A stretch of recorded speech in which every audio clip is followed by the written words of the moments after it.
just joined us on the System After Dark, this is a homegrown number courtesy of E3 and Cracker. Bulla, how's it going? I'm D, your host on the System After Dark, right here on Today FM. Today's hit music. You can catch me weeknights at 7 p.m. That's from Monday to Friday, only on the home of Today's hit music. And don't forget, that's D with you every weeknight on the System After Dark. Even got that homebrew flowing.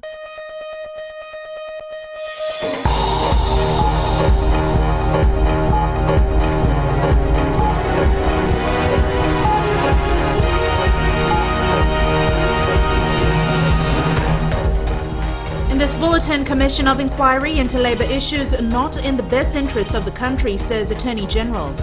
Local government minister pleads not guilty to a charge of causing death by dangerous driving. And the NFP calls for restoration of $80,000 to run its parliamentary office.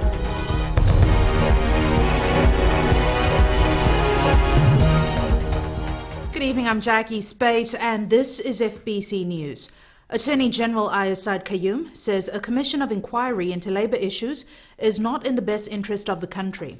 The International Labour Organization has deferred its decision to consider the establishment of a commission of inquiry into Fiji's labour issues to its next session in November. In a statement, Said Qayyum says there's been unprecedented and sustained growth in the economy and we must not lose this momentum. Fiji has been the focus of attention by the ILO governing body in past years due to allegations of breaches of ILO Convention 87.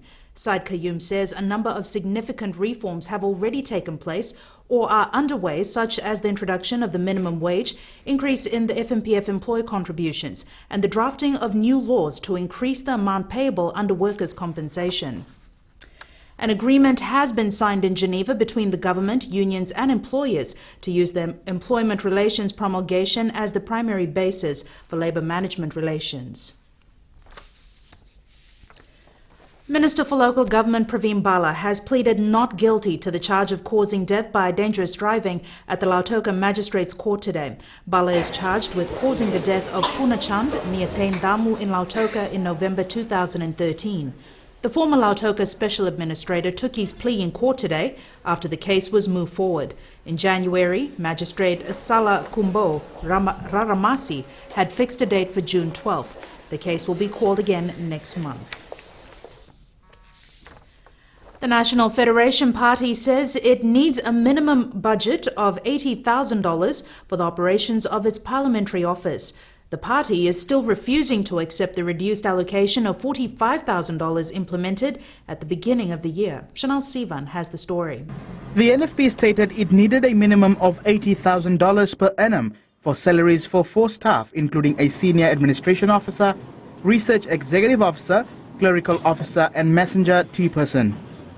This was conveyed to the Parliamentary Secretariat. However, the NFP received a reduced budget along with the opposition Sodelpa as part of a new formula adopted by the Parliamentary Secretariat. 45,000 is not an issue.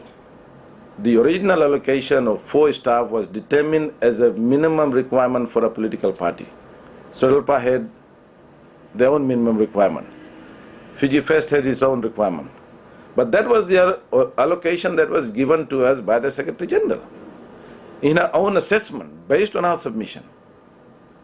So all we are saying is please restore that original allocation. At the time, the NFP claimed interference by the Finance Minister in the decision to reduce the budget.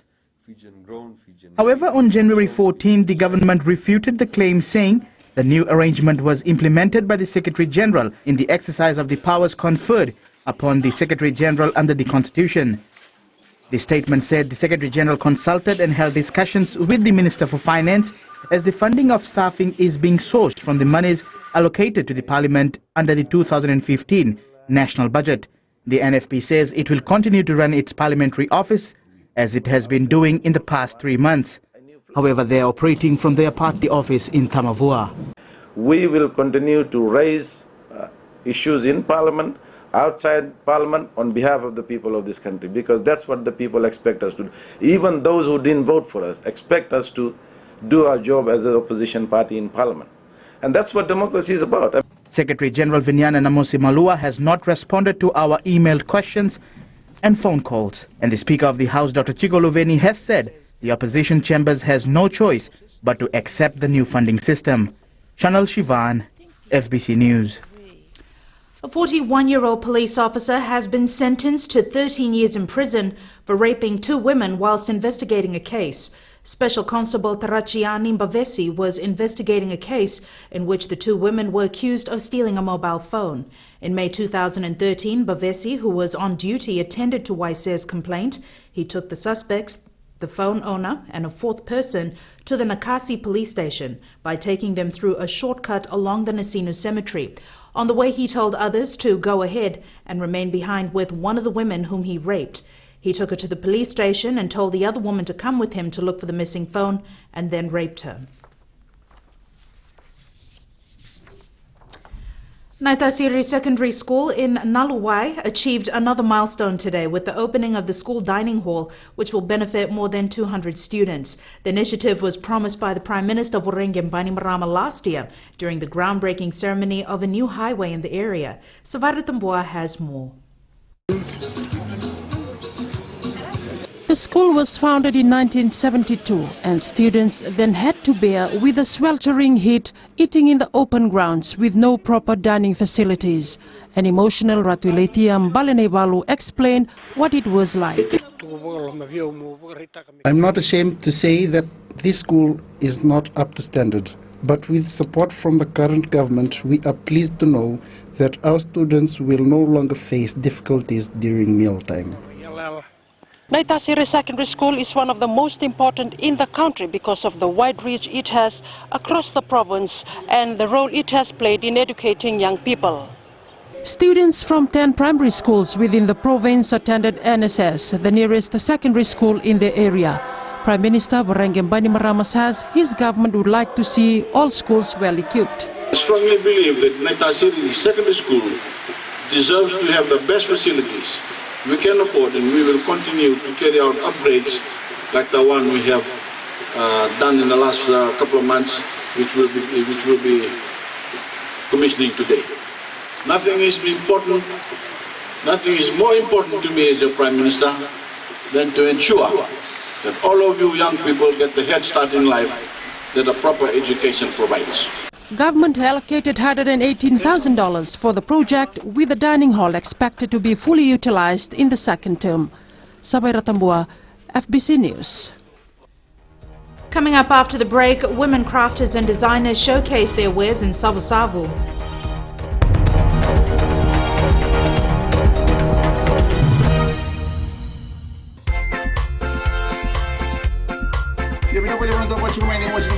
FM number 2 en serie nangona ni ndende manda ke centro rental sapo ke da rusu ko minichi me va na koloko ni sabola Oya wa wati soni dalai. gonga e mosdon Nama ki kerau mena tolu kena bitu. Ena via kabi. Moliti kena porombuka. goria na lali ne kabi Bula FM number 2 en serie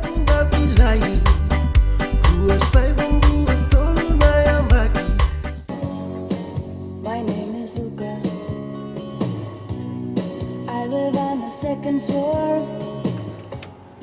Gold FM, only the classic hits. I hope you're having fun so far. You're listening to The Ride, and I'm Kara, taking you through your afternoon. Stay with me to listen to more awesome classics right here on The Ride.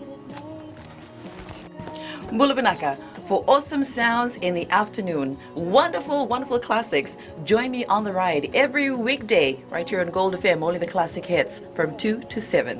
Just don't ask me what it was. I think it's 'cause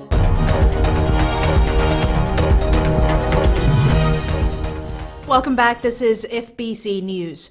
The European Union launched a book and a film shot in the Solomon Islands last night to reaffirm its support of ending violence against women and girls. Ellen Stolz reports.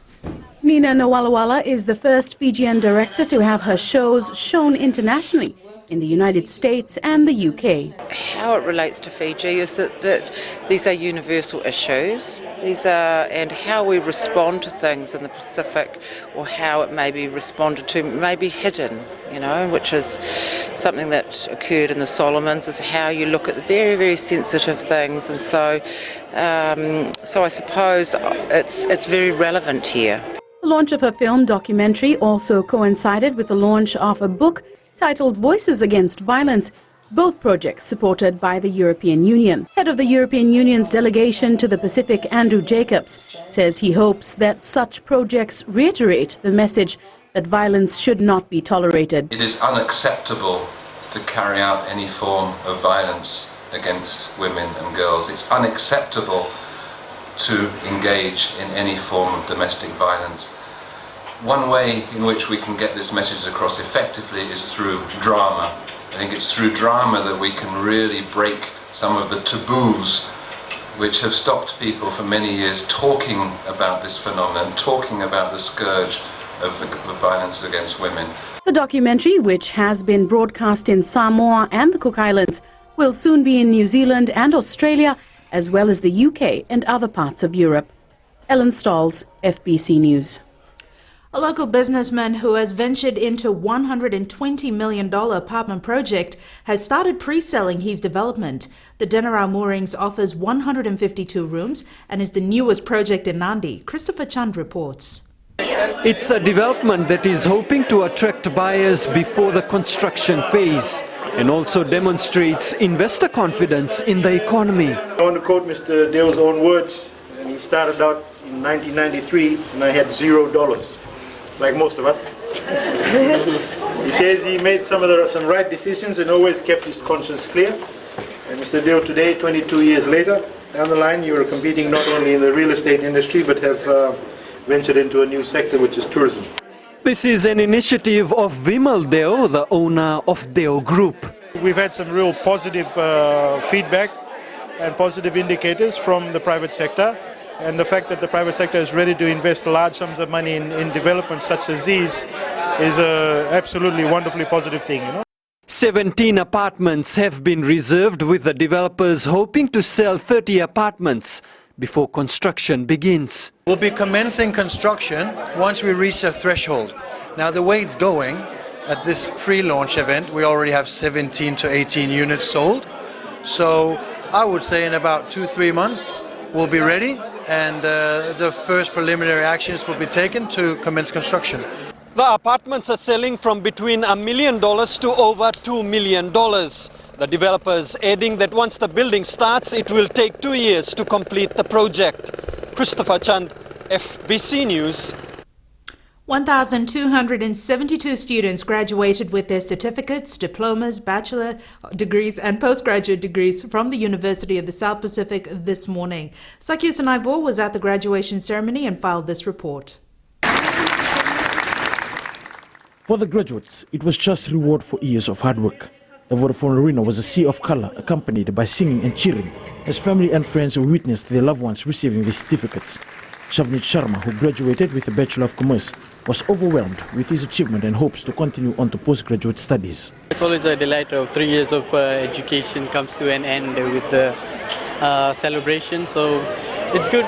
I'm really happy. James Gopal is proud to reap the rewards of his hard work and dedicated it to his parents. I would like to thank my parents who are no longer here with me, but I believe that in spirit they are so proud today that I've made it through these 3 years, and I thank you, Mom and Dad, for all that you have invested in my life. They all may have graduated in different programs, but their goals are similar, building their careers and being successful in life. Sekyusa Negwa, FBC News. Women crafters and designers in the Northern Division have grabbed the opportunity to showcase their wares in Savusavu after a lapse of 10 years. The women are exhibiting their handicrafts and other handmade items at the Northern Craft exhibition in the town. Ritika Pratap reports. The exhibition has drawn a large number of participants from the Northern Division. It has also attracted potential buyers who have an extensive choice of goods to choose from. It will need our perseverance and hard work to realize that. Our rich resources provide us with a niche to utilize it for economic empowerment. The two-day exhibition organized by the Fiji Arts Council is also one way of encouraging women to revive their handicraft skills that may have been lost over the years. Our talented women, they weave from their hands. Actually, like some you can see around, they use the machines.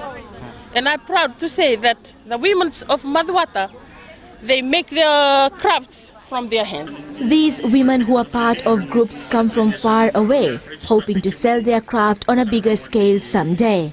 showcasing whatever is available at our level, village level, and we hope that in years to come we'll be able to sell from here and overseas. We are trying our best to sell it out, and mostly we have came here for the displays so that our craft can go everywhere, our tailoring can be shown all wide, so that we can do better. Seniroli Sovea and her group, who are from Suva, took part in the exhibition to support the local craft. Sovea says crafting is a good way to utilize spare time. For me personally, I'd rather do this because if you do a market, it means you have to work for that period. But we had to do it after we've done the housework, while everybody's gone to school or to work, and then we do craft. The 2015 Northern Craft Exhibition served as a preparation for the women ahead of the National Expo that will be held in Suva in October. Ritika Pratap, FBC News. Sports now, here's Jamie with the very latest. Thank you, Jackie, and good evening in sports. After the break, Vodafone Fiji 7 side raring to take the field in Hong Kong, and New Zealand gunning for lead on series points table. Details coming up.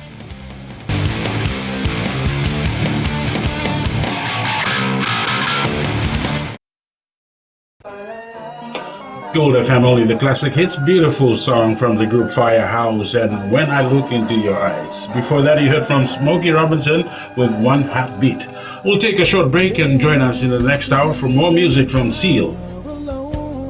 Bulabanaga. I'm DJ Tora. Join me every weekdays, 7 until midnight on the Premium Classics. Right here on Gold FM, only the classic hits.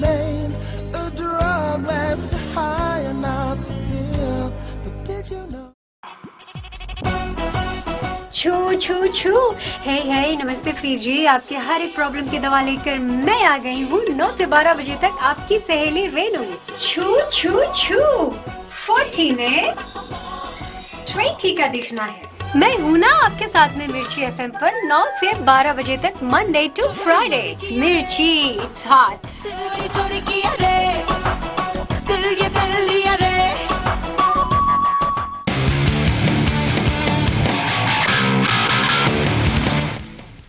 With the Hong Kong Sevens rugby tournament underway, Vodafone Fiji Sevens coach Ben Ryan is trying his best to keep his players grounded.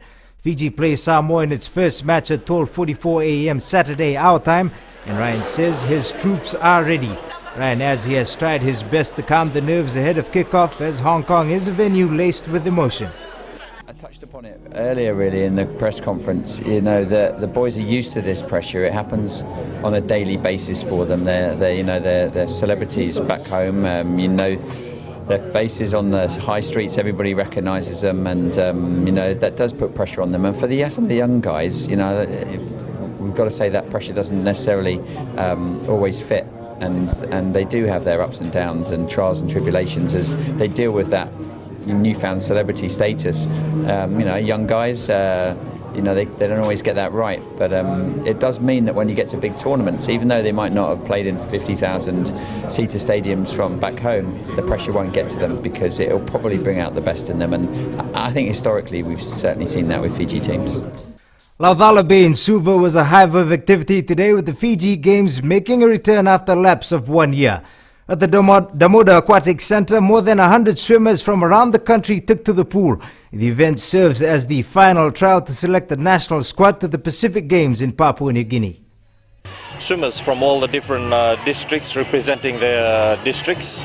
And we also have on at the same time the Fiji National Open Swimming Competition, where we're looking to have that as the final trial for our team to the Pacific Games in Port Moresby shortly. So the results today are stacking up well. We've seen some very good swims.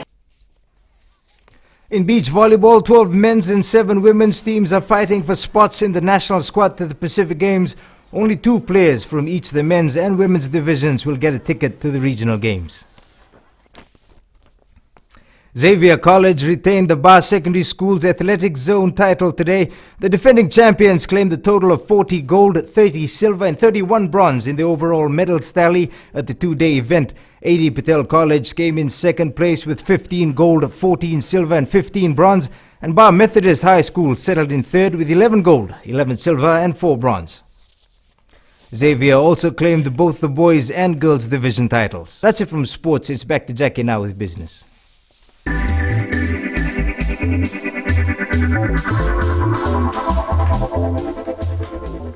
Investment Fiji today handed over a $355,000 check to government for fees received from foreign investment registration certificate approvals for the period of August to December 2014. Investment Fiji last year registered 142 foreign investments compared to 128 registered foreign investment projects for the same period in 2013.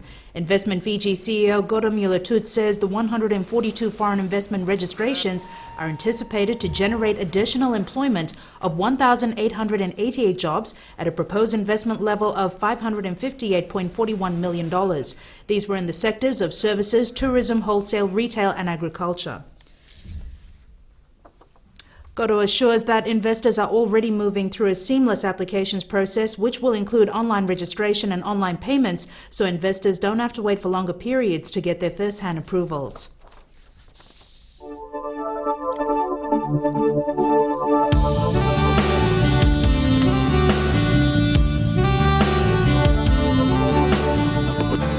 Fine weather was experienced over most parts of the country today. Temperatures again were recorded in the 30s with a high of 32 degrees experienced in Lambasa and a low of 30 felt in Lautoka and Ba. We expect fine weather over the weekend over most of the country tomorrow with the chance of evening showers. Further outlook calls for much of the same with brief showers over the eastern parts and interior of the larger islands. Southeast winds 15 to 20 knots with moderate southeast swells. And recapping our headlines, Attorney General Ayaz Said Qayyum says a commission of inquiry into labour issues is not in the best interest of the country. Minister for Local Government Praveen Bala has pleaded not guilty to a charge of causing death by dangerous driving. And the National Federation Party is calling for the restoration of $80,000 to run its parliamentary office. To our poll segment this week we're asking, can Fiji win the Hong Kong Sevens with the current lineup? Visit our FBC website to take part. Remember, you can send us newsworthy pictures and videos on email citizenseyes@fbc.com.fj or share it with us via Facebook page FBC News. And if you're on Twitter, follow us and tweet us your news tips at FBC_news or simply hashtag FBC News. And that's our bulletin today. Join the team again at the same time tomorrow. I'll be back again on Monday. Till then, have a safe and enjoyable weekend. Nimo Damanda.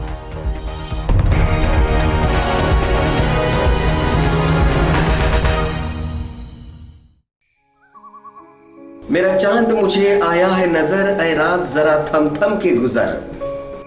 छाया है नशा मेरे आंखों पर, ऐ रात जरा थम थम के गुजर। रह जाए ना प्यासा मेरा प्यार, मेरे बाहों में भर दे मेरा यार, ऐ रात जरा थम थम के गुजर, ऐ रात जरा थम थम के गुजर। है दोस्तों, मैं हूं जितेन शांडिल। आप रात के बाद हमारे साथ अब रफ्तार प्रोग्राम में 3 से लेकर रात 7 के बीच शामिल हो सकते हैं। मिर्ची FM, इट्स हॉट।